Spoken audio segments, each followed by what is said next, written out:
Olá, queridos, eu sou o pastor Éder Moreira e desejo que a graça e a paz de Jesus esteja em seu coração.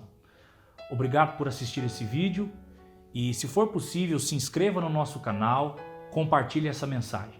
Nos ajude difundindo a palavra de Deus. Nós estamos hoje encerrando a série de mensagens tratando sobre o fim dos tempos.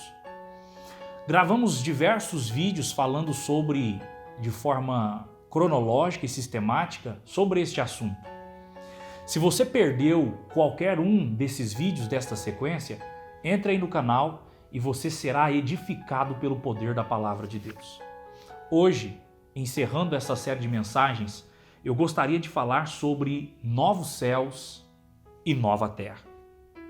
Este é um assunto particularmente interessantíssimo para nós que acreditamos que o Senhor Jesus Cristo preparou para nós um mundo vindouro. Em 2 Pedro, no capítulo 3, e o versículo 7, a Bíblia menciona que a terra, essa terra que agora existe, esse céu que agora existe, será passado por um processo de transformação.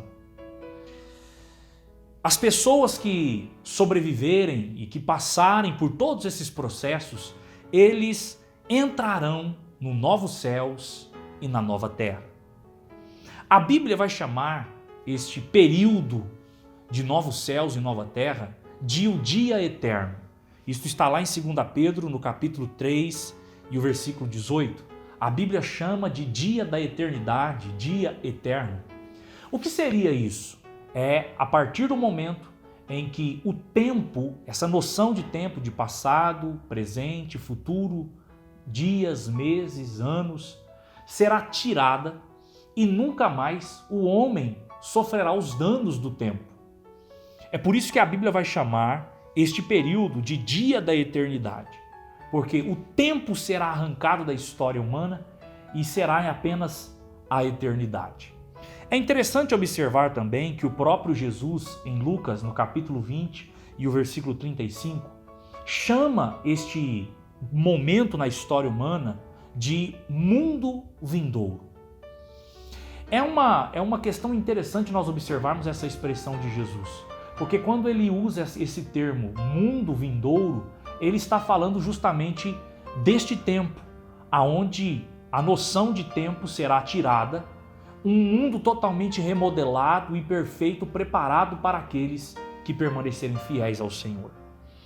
A Bíblia não fala muito sobre este mundo vindouro, não há uma riqueza imensa de detalhes, mas a Bíblia menciona algumas coisas. Por exemplo, se você quer saber mais detalhes a respeito deste mundo vindouro, deste novos céus e nova terra, é só você ler capítulo 21 e 22 do livro do Apocalipse.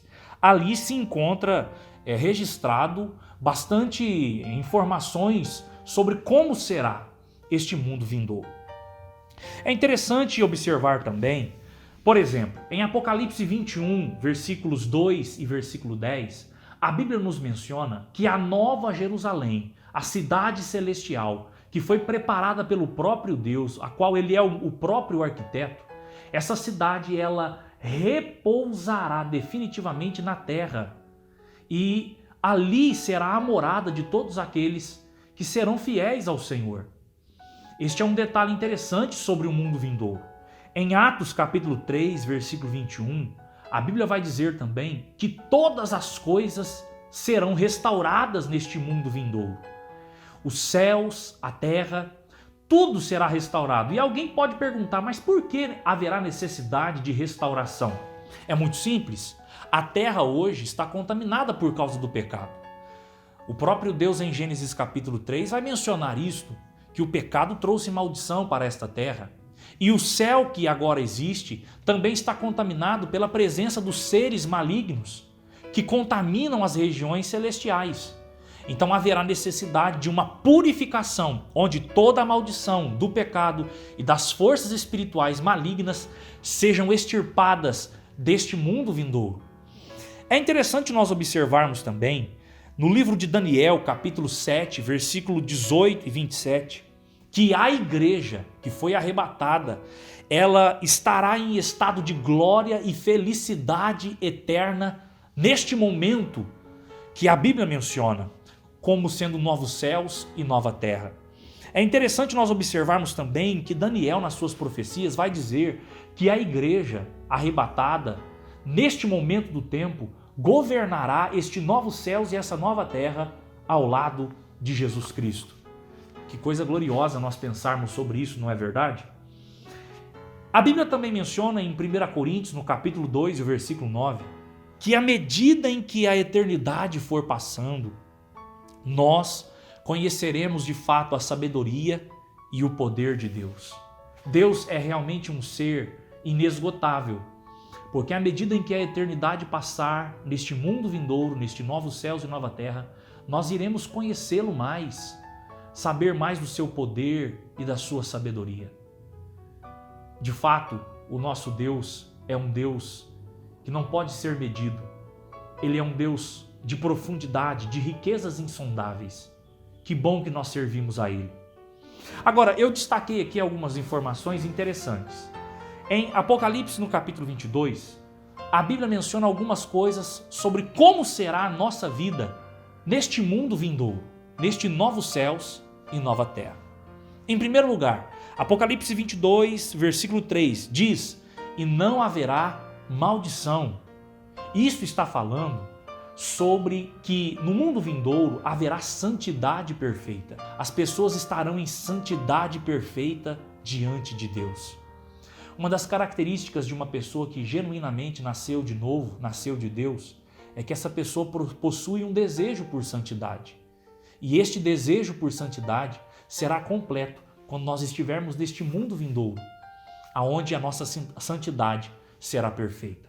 Aliás, a palavra de ordem neste mundo vindouro, neste novos céus e nova terra, é perfeição, porque haverá santidade perfeita. Mas o texto também, em Apocalipse 22, 3, vai dizer: "Nela estará o trono de Deus e do Cordeiro." O que a Bíblia está mencionando para nós é que no novos céus e na nova terra haverá um governo perfeito, porque quem governará a terra, os céus e todas as coisas e a vida dos homens será o próprio Deus. Isso é maravilhoso. É um reino sem desordem, sem injustiça, sem insatisfações, porque o próprio Deus, que é perfeito, estabelecerá um governo perfeito. Em terceiro lugar, haverá também serviço perfeito. Apocalipse 22, versículo 3, vai dizer: "Servos e os seus servos o servirão." Observe esse detalhe. As pessoas têm uma ideia muito equivocada do mundo vindouro. As pessoas têm uma visão, de fato, distorcida. As pessoas pensam que será uma vida monótona ou alguma coisa nesse sentido. E, na verdade, a Bíblia menciona que nós serviremos ao nosso Deus. Poderemos oferecer para Ele um serviço perfeito. As obras das nossas mãos serão direcionadas para Ele de forma perfeita. Não haverá erro, falhas. Nós serviremos a Ele de forma perfeita. Por trás da expressão servirão e os seus servos o servirão, traz a ideia de uma vida dinâmica naquele momento. De fato, a nossa vida será maravilhosa. A Bíblia também diz em Apocalipse 22, versículo 4, "Verão o seu rosto." Isso fala de visão perfeita. Então observe, santidade perfeita, governo perfeito, serviço perfeito e visão perfeita. Nós poderemos contemplar a Deus como Ele é. Através dos nossos olhos hoje, nós não podemos contemplar a Deus, porque nós estamos ainda num corpo mortal, corruptível. Mas naquele grande dia, nós poderemos contemplar Deus perfeitamente. Em quinto lugar, haverá identificação perfeita. Apocalipse 22, versículo 4 diz: "E na sua testa estará o seu nome." Na Bíblia, quando se menciona nome, se fala do caráter. Você não deseja, querido amigo que está me assistindo, conhecer Deus na sua plenitude? No mundo vindouro isso será possível. Em sexto lugar, Apocalipse 22, 5, "Deus os alumiará." Olha o que o texto vai mencionar, que ali não haverá necessidade do sol. Isso fala de iluminação perfeita. Iluminação aqui fala de o próprio Deus se revelar a nós. Deus, Ele vai se revelar com toda a sua plenitude, com todo o seu potencial para que nós o conheçamos. e o reverenciemos. Em sétimo e último lugar, a Bíblia vai dizer também que haverá interação perfeita. Apocalipse 22, versículo 5, diz assim: e reinarão para sempre. Esse reinar aqui diz respeito a nós. Os povos de todas as épocas, a igreja que foi arrebatada, estará diante do Senhor agora, redimida num estado perfeito. E é interessante que nós reinaremos com Cristo sem brigas, sem contendas. Haverá uma interação entre os salvos de forma perfeita. Eu quero concluir esta série de mensagens falando sobre o fim dos tempos, incentivando você a perseverar até o fim. Há uma recompensa para nós se guardarmos a nossa fé no nosso Senhor Jesus Cristo. Este mundo vindouro é tão glorioso que o apóstolo Pedro, em Mateus, no capítulo 17, o versículo 4, ele teve, juntamente com outros 2 discípulos, mais o Senhor Jesus, no Monte da Transfiguração, a oportunidade de experimentar uma fagulha de como é o mundo vindouro. E o apóstolo Pedro, em Mateus 17, versículo 4, ele vai dizer: bom é estarmos aqui. Conforme a eternidade penetrou no tempo humano e Pedro sentiu as sensações do mundo vindouro, ele chegou à seguinte conclusão: bom é estar aqui. Nós precisamos resgatar isto. As pessoas que têm esta oportunidade de experimentar a eternidade, uma fagulha a respeito do mundo vindouro, sabem o quão glorioso é este mundo que nos espera.